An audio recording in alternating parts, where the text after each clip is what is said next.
Short-term rentals have been really crazy the last couple of years. A lot of people are talking about them. It's super saturated.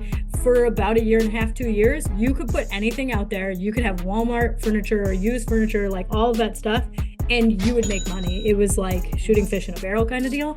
Well, now the fish are like spread out in a huge pond. And now you do actually have to level up.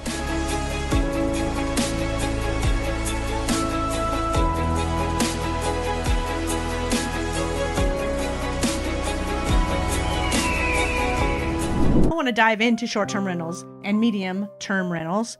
Flip and I we're not in this game at all. I don't want to be in the game. It's actually something that totally turns me off. So I love talking to people. You love it. It's your passion. It's like you found so much joy in it.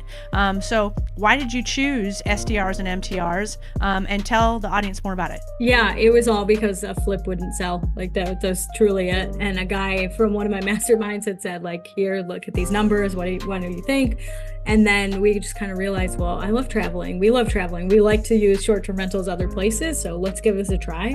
And it's been so good. Like my personality, this is where it aligns. Like I feel like half the time I'm trying to talk people out of doing short-term rentals because I'm like, guys, this is actually a very active business. It is not passive income. It's not even close to, like, even rentals, I don't think are passive income, but this is like super active.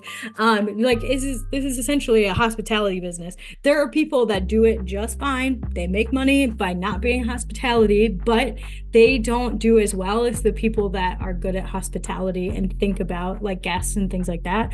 So like there's a lot of little details that get me really excited, like stocking a kitchen. It's really silly, but it's just like a well-stocked kitchen when I travel is my jam. So I like want to do that for other people. I want to bring, our houses are really big. We have a 6-bedroom, we have a 5-bedroom, 3-bedroom, that's not very big. But so we accommodate anywhere from 12 to 18 people at these houses. And that's my jam. Like that's one of the reasons I wanted to do this was because I love bringing people together. Like I like to invite people to a house to be like, hey, let's watch this event together. Let's hang out and talk about real estate. Let's do a girls' weekend. Like I do that kind of stuff. And I was frustrated because when I was booking some for that, I'm just like, A, they're expensive, but B, like it's hard to find a place that you can have 15 people. So so that's kind of what we targeted. We're like, well, let's just do these bigger ones. And our numbers are fantastic. Like it's great what we do. We get to like roll with the punches. Like I feel like short-term rentals have been really crazy the last couple of years. A lot of people are talking about them. It's super saturated. For about a year and a half, 2 years, you could put anything out there. You could have Walmart furniture or used furniture, like all of that stuff, and you would make money. It was like shooting fish in a barrel kind of deal. Well, now the fish are like spread out in a huge pond. And now you do actually have to level up. It's been interesting to watch because we've been tracking our numbers. We're tracking our numbers better this year than we ever have. And we're seeing the differences, and it's all about like the track record you have, and you have to have good design now. And you used to not have to have good design. Every wall could be gray and it's not that big of a deal. And you could have this same couch in every single one. Well, now people are like, well, they have 15 of those to choose from, like, and they're all in the same-ish price point. So I feel like it's starting to get into the nitty-gritty that it's like, well, you actually have to level up. Otherwise you're pretty much going to flounder, or there's going to be like a lot of people are selling theirs now, and it's because they're not making enough money because they bought high. And now like we're finally in a dip where you're not going to make as much money. You have to try harder. That's exactly right. Yeah, that's what I got really nervous about with short-term rentals. I also got nervous about what do you call it, when like an HOA or some type of regulation within the city or the state changes, and then suddenly this short-term rental that was phenomenal, probably very popular, out of your control, can no longer be a short-term rental. So how do you navigate across that? First of all, if you're going to get into a short-term rental for any reason, like don't run the numbers, don't ask about the neighborhood, don't ask any questions. Literally go to that county, city, state's website and look.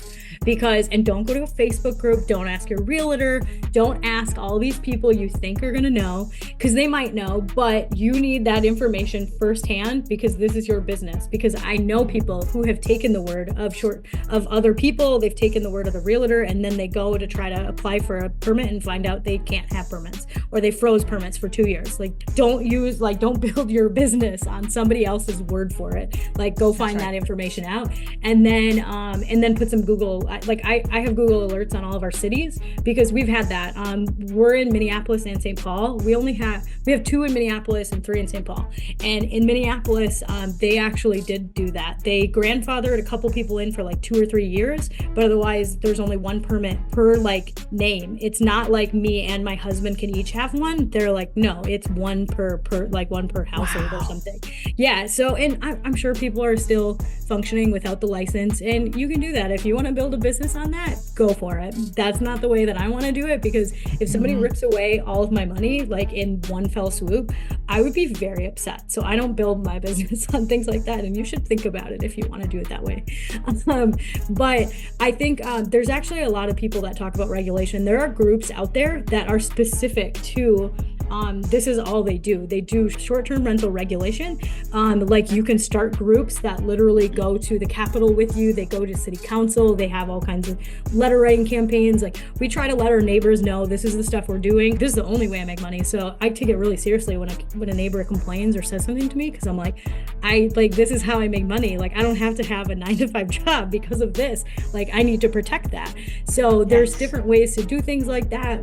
But there's a lot of regulation that like people that can help you with that. There's lawyers out there that have fought things like this. Like I got a friend in Michigan that fought the city about all of this, and they've gotten injunctions. They're literally going to trial for some things to make sure that it can be okay. So you need to be really mindful of where you're going to do this kind of stuff and make sure you know. And if you can't find it on the internet, call. Like there are cities in Minnesota that are just like, no, you just have to have a rental license. And then there are cities in Minnesota that are like, no, actually, we don't give that license out anymore. You can only do this for 30 days at a time. Like you just need to make sure that stuff is there.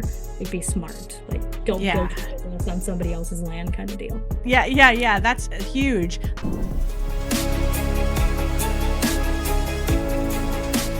Nothing on this show should be considered specific, personal, or professional advice. Please consult an appropriate tax, legal, real estate, financial, or business professional for individualized advice. Opinions and information on the show are not guaranteed. All investment strategies have the potential for profit or loss.